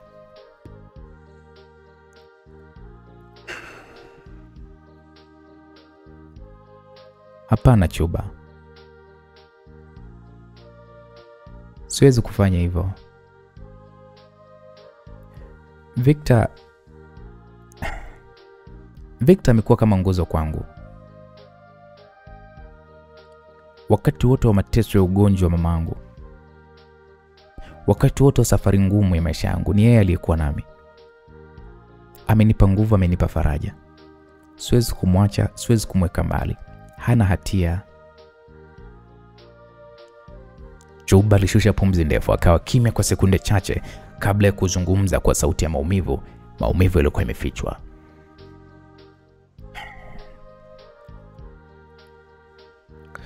Basi kama ndo hivyo, Eliora, ngoja nikueleze. Nina taarifa muhimu sana kuhusu mama yako mzazi, Eva Madinda. Najua mahali pa kuanzia kumtafuta. Najua wapi pa kupapa. Najua wapi pa kuuliza. Lakini nakwambia moja kwa moja, sitakwambia chochote endapo utaendelea kushikamana na Victor. Naam, maneno hayo yalimgonga Eliora kama radi. Ilibidi kwanza amsogelee, akamshika mkono wake kwa nguvu na kisha akamwambia, "Kwa nini Chuba? Kwa nini unataka kunilazimisha kumwacha mtu ambaye amenisaidia zaidi ya kila kitu? Huu ni wakati wa huzuni na wewe unaniwekea masharti. Kwa nini unamchukia Victor kiasi hiko? Ina maana kwamba huu ndio urafiki wetu Chuba? Ina maana umesahau kwamba tumetoka wapi kimaisha Chuba?" Chuba alinamisha uso wake na kisha kakiri kwa wazi kwa kusema, "Eliora, na kuachanisha na Victor kwa sababu nakupenda. Eliora nakupenda kwa roho yangu yote. Kila mara nikikuona karibu na Victor, moyo wangu unawaka wivu. Najua yeye ana mke. Najua hali yake. Lakini bado anakuangalia kwa namna isiyokuwa ya kawaida. Siwezi kuvumilia. Nikubali au usikubali. Nataka uwe mbali naye. Ni hatari kwa moyo wangu na ni hatari pia kwa maisha yako. Yule jamaa hawezi kukupeleka popote zaidi ya kukutumia tu na kisha atarudi kwa mkewe Eliana." Naam, Eliora alibaki tu akimtazama, macho yake yakiwa na mshangao wa dhati kabisa. Alipumua kwa uchungu na kisha akasema kwa sauti ya ukali lakini laini,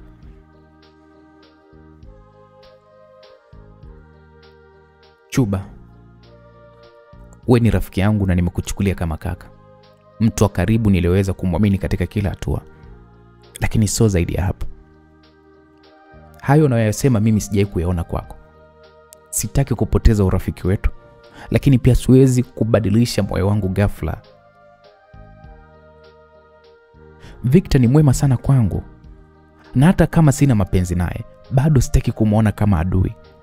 Ndivyo moyo wangu jinsi ulivyo Chuba." Chuba alikuna kichwa kwa maumivu na kisha akajaribu tena, akimnongoneza kwa ukaribu zaidi akamwambia Eliora, "Sikiliza. Victor sio mtu ambaye wewe unamfikiria. Ana sura ya kujifanya mwema, lakini moyoni anafikiria maslahi yake. Ukikaa naye karibu, utapoteza kila kitu. Mimi nipo tayari kukupa ukweli wote kuhusu mama yako Eva Madinda. Niko tayari kwenda na wewe kila kona ya dunia hadi umpate mama yako, lakini tafadhali usimpe nafasi Victor kukuchanganya. Yeye ni kivuli tu cha matatizo yako." Eliora aliinua uso wake, alifuta machozi taratibu, sauti yake ikiwa ni dhaifu lakini thabiti. "Chuba, usinilazimishe kufanya maamuzi ya haraka. Nipatie muda, nitazungumza na Victor. Nitamwambia kwamba sitarudi naye au sitarudia. Alafu mimi na wewe tutaamua safari ya kumtafuta mamangu mzazi ambaye ni Eva Madinda. Lakini tafadhali usimchukie Victor kiasi hiko. Yeye hajawahi kunidhuru. Sijawahi hata kufanya naye chochote. Yeye amekuwa ni daraja langu la matumaini wakati mimi nilipohisi kuzama."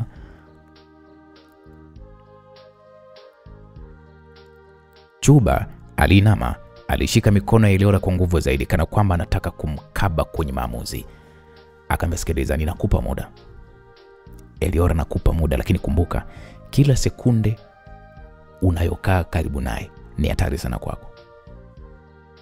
Nitakungojea, lakini moyo wangu hautavumilia kuona ukivutwa na yeye."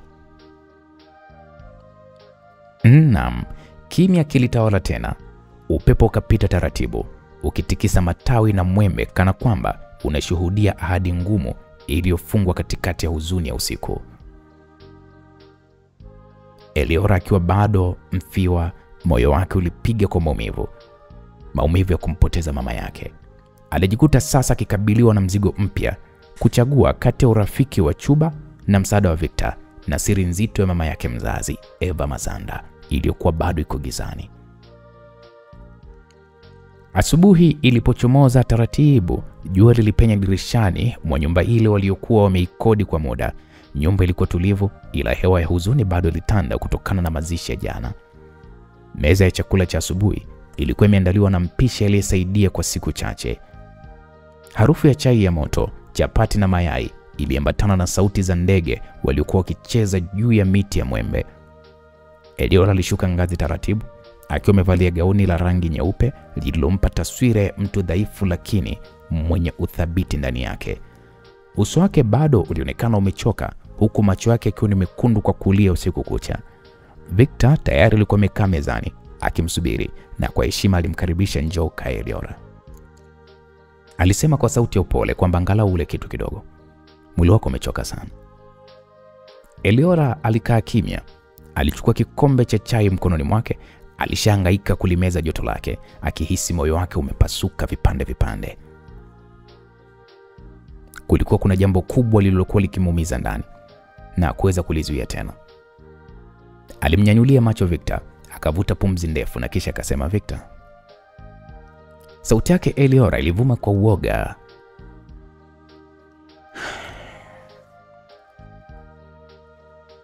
Nataka nikwambie jambo la muhimu sana. Nimefikiria sana usiku kucha. Victor alisogeza kikombe chake akimtazama kwa umakini na kisha akamuuliza, ni jambo gani Eliora?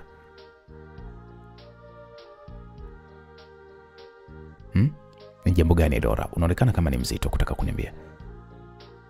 Eliora alishusha pumzi ndefu, akishika kikombe kwa mikono yote miwili na kisha akamwambia Victor, sitaweza tena kurudi na wewe Australia. Nataka nibaki hapa Tanzania. Kuna kitu kimoja kinanibana ndani ya moyo wangu. Mamangu alipoaga alinipa neno. Akanitajia jina la mamangu mzazi, Eva Madinda. Sasa Chuba amenieleza kwamba anajua mahali pa kuanzia kumtafuta. Siwezi kurudi bila kujua ukweli huu. Huu ndio mzizi wa maisha yangu. Ndio jambo pekee litakalonipa maana baada ya kumpoteza mama niliyemjua. Victor alibaki ameduaa. Alishtuka, alijikuta akishindwa mara moja kuunganisha maneno. Hebu subiri kwanza. Unasema unataka kubaki hata baada ya yote haya yaliyotokea? Hata baada ya mazishi? Ndio. Eliora alijibu kwa uthabiti kabisa, macho yake yakimwangalia moja kwa moja. Siwezi kuendelea mbele bila kujua ukweli. Lazima nimtafute Eva Madinda. Lazima nijue mimi ni nani. Naam. Hapo kimya kifupi kilitanda. Victor akawa kama amepigwa na butwa. Moyoni mwake kulikuwa kuna msukumo mkubwa. Jina la Eva Madinda lilikuwa sio geni kwake hata kidogo. Miaka michache iliyopita akiwa na mkewe Eliana, walikuwa tayari wamewahi kufanya jaribio la kumtafuta mwanamke huyo. Na taarifa walizozipata kwa wakati huo zilionyesha kuwa Eva Madinda ndiye aliyedaiwa kuwa mama wa Eliana. Sasa kusikia Eliora pia akitaja jina lile lile, Victor alijikuta akihisi baridi kipenya kwenye mifupa yake. Je, ikiwezekana kweli Eliana na Eliora ni ndugu wa damu? Alijiwazia hivyo akilini mwake, lakini hakutaka kabisa kumwambia Eliora mara moja. Hakutaka kumweka kwenye maumivu makali zaidi wakati tayari ana huzuni kubwa ya msiba. Aliamua kulibeba hilo kama siri moyoni mwake. Angalau kwa sasa alijituliza. Akavuta pumzi ndefu Victor na kisha akasema kwa sauti yenye uthabiti,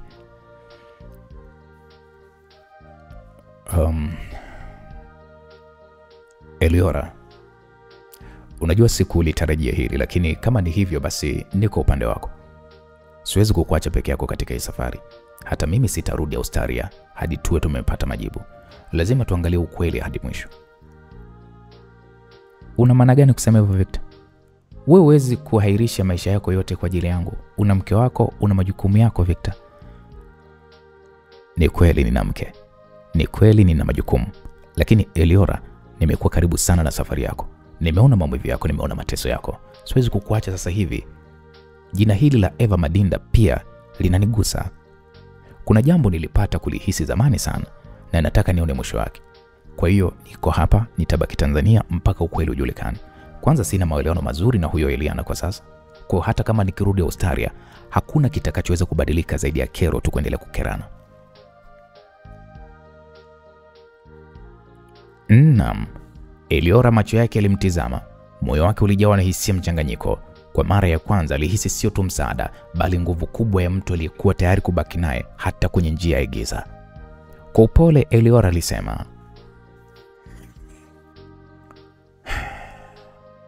Asante. Victor, hii ina maana kubwa sana kwangu. Sijui ningefanya nini kama ningeachwa peke yangu.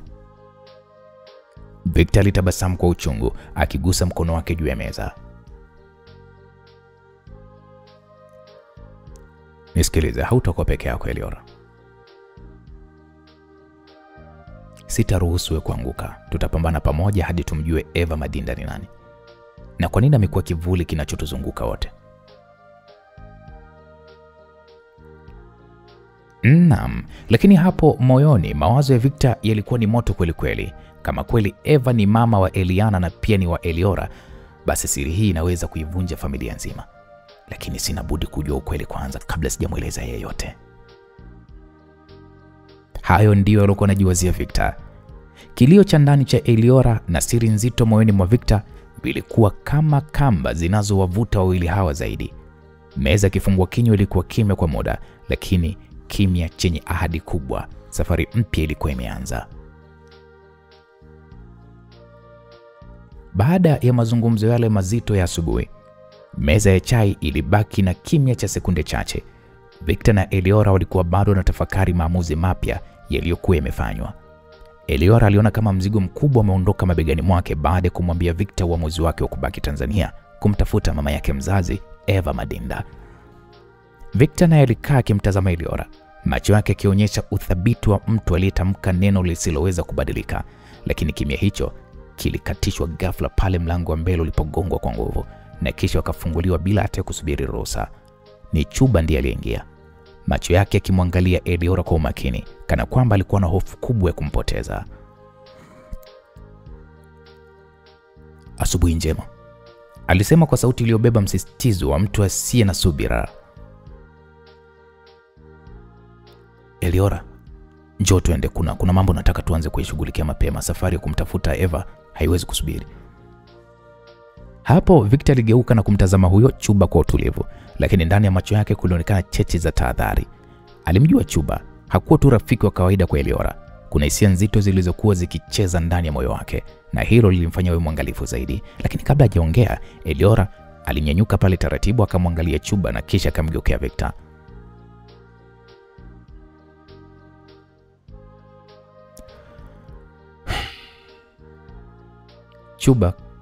Chuba, kabla tujaondoka kuna jambo nataka nikueleze. Jambo gani tena Eliora? Mbona nakuona kama vile umeshasaulika na kile tulichokiongea usiku? Eliora alivuta pumzi ndefu, akashika mikono yake mbele ya kifua kana kwamba anajilinda. Nilikwambia usiku ya kwamba nahitaji muda kufikiria. Nimefikiria na nimeamua. Victor atakuwa pamoja nasi kwenye hii safari. Sitaki kumwacha nyuma. Ameonyesha moyo wa dhati wa kunisaidia na siwezi kumtenga. Yuko upande wangu. Chuba yuko na mimi. Naam, maneno yale yaliungukia masikioni mwa Chuba kama radi. Alishtuka, akajikuta akipiga hatua moja mbele, akimtazama Victor kwa hasira. Hapana Eliora. Hili jambo haliwezekani. Chuba alibwatuka hivyo kwa ghadhabu. Eliora, lazima ujue huyu mtu ndiye chanzo cha matatizo yako mengi. Umemsahau ni nani mke wake? Umemsahau alivyokukaribisha kwenye hatari kubwa? Wewe upo katika wakati mgumu, alafu unataka kujitumbukiza tena kwenye mitego ya huyu mtu. Maneno ya Chuba yalimfanya Victor kwanza anyanyue uso wake taratibu, sauti yake ikiwa ni utulivu lakini yenye ukali uliosimama. Akamwambia, sikiliza Chuba, kama unataka heshima kwa maumivu ya Eliora, basi punguza sauti yako. Hii sio sherehe wala mchezo. Hii ni safari ya kutafuta ukweli wa maisha yake. Na kama kweli unamjali huyu Eliora, basi utasimama naye bila masharti, sio kumwekea vizingiti. Hapo Chuba alicheka kwa kejeli, alipiga makofi mawili ya dharau na akasema, unajifanya mkombozi sasa Victor. Wewe hata hujui kinachoendelea. Mimi nimekuwa na Eliora muda wote, nimekuwa naye katika machozi na huzuni. Wewe unakuja tu dakika za mwishoni unajifanya ndio shujaa. Siwezi kuruhusu muingize Eliora kwenye matatizo tena. Maneno yale yalikuwa kama mishale yenye sumu. Eliora alishtuka, macho yake yakimwangalia Chuba kwa maumivu. Chuba, kwa nini unasema maneno mazito kama haya? Victor hajawahi kuniangusha hata mara moja. Tangu haya yote yaanza amejitolea hata kusafirisha mwili wa mamangu kurudi Tanzania. Ametembea na mimi katika giza hili lote. Kwa nini umuone kwa macho mabaya namna hiyo? Chuba alimgeukia Eliora, macho yake yakiwa yamejaa hasira ya wivu. Kwa sababu siwezi kukubali. Siwezi kukubali kumwona mtu kama yeye akijipenyeza kwenye maisha yako. Wewe unafikiri hana nia nyingine huyu? Unafikiri kweli mke wake atakaa kimya? Eliana ni binti wa rais. Mwanamke hatari kweli kweli. Ukikosea tu moja tu, hatutamzika mama yako peke yake, bali nawe pia tutakuzika Eliora. Victor alikata tamaa ya kuendelea kusikia maneno ya kejeli. Akamwambia, nisikilize vizuri Chuba. Nipo hapa kwa ajili ya Eliora na sitajitetea kwa mtu yeyote. Ikiwa unadhani kwamba mimi ni hatari, basi kubali kuwa na mimi au ujitenge. Lakini huna haki ya kumzuia Eliora kufanya maamuzi yake. Hapo Chuba alibaki kimya kwa sekunde chache, akitetemeka kwa hasira. Moyo wake alihisi moto wa wivu kimchoma. Aliamini kwa dhati ya kuwa nafsi yake kwa Eliora ilikuwa ni kubwa, lakini sasa Victor alikuwa kimnyang'anya nafasi hiyo hatua kwa hatua. Eliora aliwageukia wote wawili, sauti yake kibeba unyonge lakini pia msisitizo. Nawaomba tafadhali, msibishane kwa ajili yangu. Mimi niko njia panda. Nimepoteza kila kitu, mama yangu, utambulisho wangu na hata amani yangu ya ndani. Hivi sasa ninachokihitaji ni mshikamano. Siwezi kubeba huu mzigo peke yangu. Nawaomba tuungane wote. Kama kweli mnanipenda, basi msibadilike kuwa maadui. Nawaomba. Sauti yake ilikatika, machozi yakamwagika mashavuni mwake. Alijifuta kwa haraka, lakini Victor alimnyoshia mkono akimgusa bega, huku Chuba akigeuka pembeni akijaribu kuficha hisia zake. Okay, sawa. Kama huo ndio uamuzi wako, nitakubali. Lakini ujue kitu kimoja Eliora, moyo wangu bado haujampokea huyu mtu. Nipo kwa ajili yako, sio kwa ajili yake huyo, alisema Chuba. Victor hakujibu, alibaki tu kimya, lakini moyoni mwake alijua vita halisi imeanza. Safari ya kumtafuta Eva Mazanda haingekuwa tu ya kufichua historia, bali pia ingekuwa ni jaribio la mioyo yao mitatu. Eliora alifuta machozi yake, akajitahidi pale kujipa nguvu na akasema, asanteni kwa kukubali, safari ndo inaanza leo. Hata kama tutaumizwa njiani, nitashukuru nikiwa niko na nyinyi wawili pembeni yangu. Naam, lakini ndani ya mioyo ya wanaume hao wawili, kilichokuwa kimeota hakikuwa mshikamano pekee, bali mashindano ya upendo, mashaka na kinyongo kilichojificha. Chuba akasema, tunaanzia kwenye kanisa moja lililopo Shekilango, alisema Chuba, kisha akaendelea. Kuna mtu mipale alinipa taarifa kwamba kuna mama ambaye amekuwa akienda kila Jumapili kwenye kanisa hilo kufanya ibada ya kuomba Mungu amkutanishe na mabinti zake. Kwa ni vema tukawahi sasa hivi, maana ndo mida yake hii ya kwenda kanisani. Eliora pamoja na kina Victor hawakutaka kupoteza muda. Waliamua kutoka tayari kwa kuanza safari ya kuelekea huko Shekilango. Iliwachukua takribani dakika 25 tu wakawa wamefika kwenye hilo kanisa. Muda ambao walifika tayari ibada ya asubuhi ndani ya kanisa hilo ilikuwa imeanza. Kwa hiyo watu wengi waliokuwa ndani ya kanisa hilo walikuwa wako busy na ibada iliyokuwa ikiongozwa na mchungaji. Chuba, unahakika huyo mama atakwepo hapa? Ndio, na pengine huenda ndo akawa mamako mzazi. Ngoja tusubiri ibada ishe na kisha tutamuona kupitia rafiki yangu ambaye ni mfanya usafi hapa kanisani. Okay, sawa. Waliendelea kusubiri pale nje ya kanisa. Kadiri muda ulivyozidi kwenda, ndivyo Victor alivyozidi kujihisi haja ndogo, hivyo aliamua kuelekea msalani kujisaidia. Akiwa yupo kwenye bomba la kunawia mikono huku akiwa anajitazama kwenye kioo baada ya kujisaidia haja ndogo, ghafla aliingia mtu mmoja ambaye alimshtua sana Victor. Mtu huyo alikuwa ni mwanaume mtu mzima kidogo. Alikuwa na kitambi kidogo huku kichwani akiwa kanyoa kipara. Victor alipomtazama mtu huyo, ghafla tu ni kama alianza kupata hisia ya kwamba sura ya mtu huyo sio ngeni kwake. Alianza kuvuta kumbukumbu, ndipo akaanza kuona matukio ambayo yalikuwa yanakuja nusu nusu. Taswira ya mtu yule ni kama ilikuwa inakuja na kutoka. Ni kama aliwahi kumwona mahali, lakini bado alikuwa hakumbuki vizuri. Hali hii ilimfanya aanze kujihisi kizunguzungu na maumivu ya mbali ya kichwa. Hali hii ilitokana na yeye kutumia nguvu kubwa mno kufanya ubongo wake umtambue yule mtu ni nani. Wakati huo tayari yule mtu alikuwa ameshamaliza haja zake na kutoka mule msalani. Victor naye aliamua kutoka huku akiwa anapepesuka. Alipojaribu kumfuata lakini hakuweza kumuona alipoenda kwa sababu tayari alikuwa ameshajichanganya kwenye kundi kubwa la watu walikuwa pale nje ya kanisa. Eliora ilibidi amuulize Victor, vipi Victor, uko sawa?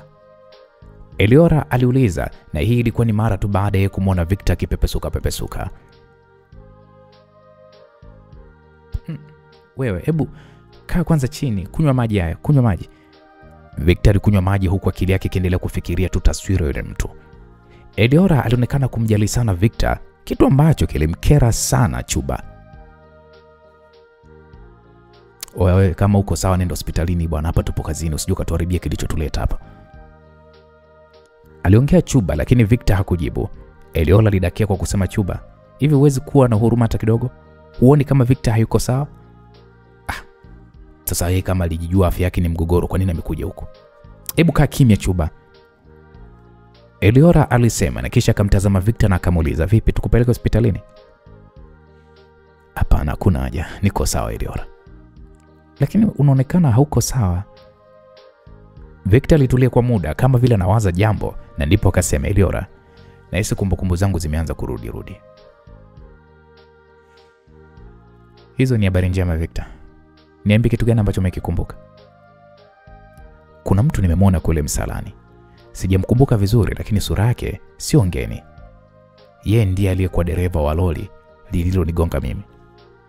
Sasa nimekumbuka ya kuwa nilipata ajali maeneo ya Mwenge na nilikuwa naenda kuonana na rafiki yangu Rafaeli. Naam, Eliora hapo alimkumbatia Victor kwa furaha na kisha akasema, hiyo ni hatua kubwa sana Victor. Kama umeweza kukumbuka hilo, ina maana kwamba utaweza kukumbuka kila kitu kuhusu maisha yako ya nyuma. Wakati huo nje ya kanisa, upepo mdogo wa vumbi ulipeperusha majani yaliyokuwa yamekauka kando ya njia. Hali ya kutokuelewana kati ya Victor na Chuba bado ilikuwa iko hewani, lakini wote walijaribu kuficha ili wasimongezee Eliora mzigo mwingine wa kihisia. Mara ghafla mzee mmoja mwenye koti la kijivu lililochoka alishika kifagio mkononi, akawa ametokeza upande wa lango dogo la kanisa. Macho yake yalipoonana na uso wa Chuba, aliangaza ghafla kwa furaha kwamba, Chuba, ndugu yangu, alisikika akisema kwa sauti ya karibu. Chuba alimkumbatia haraka akitabasamu kidogo. Heri yako bwana mzee Edgar. Wewe bado upo kazini? Nilidhani umeshastaafu zamani sana. Mzee Edgar alicheka, meno yake meupe machache yalionekana. Hivi nitawezaje kuacha nyumba ya bwana iwe chafu? Siwezi, lakini leo nimeona jambo ambalo nilitaka nikuambie haraka. Niliambiwa unatafuta taarifa kuhusu mwanamke fulani anayekuwa akija kanisani hapa mara kwa mara, si ndio? Mzee Edgar alipomuuliza hivyo Chuba, masikio ya Eliora alishtuka, akapiga hatua mbili mbele akamwangalia mzee Edgar kwa macho yenye wasiwasi na matumaini. Mwanamke gani? Mzee, tafadhali naomba unieleze vizuri. Mzee Edgar alipumua taratibu, akawa makini katika maneno yake. Mwanamke huyo huwa anakuja hapa kama mama aliyekuwa na kilio kisichoisha. Huwa anasema kila mara, Mungu niongoze nikutane na mabinti wangu. Hata kama nimechelewa nione tu uso wao kabla sijafunga macho ya dunia hii. Leo hii tena huyo mama alikuwa kanisani hapa akilia sana kwenye kona ya madhabahu. Baada ya ibada ameketi nyuma ya kanisa kwenye mabenchi ya kupumzikia. Yuko kule peke yake. Maneno ya mzee Edgar yalimfanya Eliora ahisi kama moyo wake umepigwa na radi. Midomo yake ilimtetemeka, macho yalijaa machozi ya ghafla. Mama, Mungu wangu, inawezekana kweli ni yeye. Victor alimsogelea karibu, alimshika bega kwa upole na kisha akamwambia Eliora, tulia kidogo. Hata kama sio yeye, basi tuna nafasi ya kupata ukweli. Lakini kama kweli ndiye yeye, basi hii ni neema kubwa sana kuliko yote. Chuba naye, ingawa moyoni hakuwa akitaka Victor awe sehemu ya hilo tukio, alibaki tu kimya, uso wake ulionyesha mchanganyiko wa furaha na hofu. maana ndani ya nafsi yake aliogopa kuwa kama kweli huyo mwanamke ni Eva Madinda, basi nafasi yake moyoni mwa Eliora ingeendelea kuyeyuka zaidi na zaidi. Bila kupoteza muda, wote watatu walijikuta wakitembea haraka kuelekea nyuma ya hilo kanisa. Hatua za Eliora zilikuwa ni za kasi, kana kwamba alitaka kukimbia, lakini nguvu za huzuni na hofu zikawa zinamzuia. Mara kwa mara alishika kifua chake akihisi mapigo moyo wake yakiongezeka kuliko kawaida. Victor, alitamka kwa sauti ya hofu. Nifanyeje nikiona kwamba sio yeye? Sijui kama nitavumilia kuumizwa tena. Eliora, hata kama sio yeye, usikate tamaa. Kila hatua tunayopiga itakukaribisha kwenye ukweli. Lakini ukiona macho yake yakikulilia kwa upendo, utajua. Utaona mama yako kupitia pumzi yake. Naam. Walipofika nyuma ya kanisa, upepo mwanana ulipiga vichaka vya maua yaliyopandwa kando ya kuta. Kulikuwa kuna mabenchi 4 yaliyotandikwa katika kivuli cha miti ya mipera, na pale benchi la mwisho lililokaribia uzio wa nyuma aliketi mwanamke alionekana kuzeeka kwa uchovu wa maisha. Alikuwa amevalia gauni jeupe lililokwisha kuchakaa, mikono yake ikishikilia kitabu cha sala. Macho yake yalikuwa yameelekea angani kana kwamba bado alikuwa akiendelea kuzungumza na Mungu. Eliora alihisi miguu yake ikitetemeka. Machozi yalikuwa tayari yameshaanza kumtiririka. Kabla hata hajathibitisha kama kweli ndiye, alinama kidogo, alishika mdomo wake kwa mikono miwili na kisha akasema, Victor, Chuba, hivi ni kweli huyu mama anaweza kama mamangu? Victor alivuta pumzi ndefu na kisha akasema kwa utaratibu kwamba ndio, anaweza akawa ni yeye. Twende sasa, usichelewe. Walianza kupiga hatua taratibu kuelekea pale benchi lilipo. Kila hatua ilihisi kama ni safari ya maili 10 kwa Eliora. Alisikia miguu yake ikikosa nguvu, lakini mikono ya Victor ilimshika upande wa bega ikimpa msaada kimya kimya. Chuba alikuwa nyuma yao akitembea kwa hasira isiyoonekana wazi, macho yake yakimtazama Victor kwa chuki iliyojificha. Walipofika karibu, yule mwanamke alisikia kelele za hatua zikimkaribia na ndipo taratibu akageuka. Naam. Je, ni mama yake kweli Eliora? Mimi na wewe hatujui. Hebu tukutane katika sehemu ya 30 tupate kujua ukweli kama ndiye mama yake Eliora au la. Bwana, mimi naitwa Uncle J. Asante kwa time yako, asante kwa kunisikiliza. Bye bye. Tukutane katika sehemu inayofuata.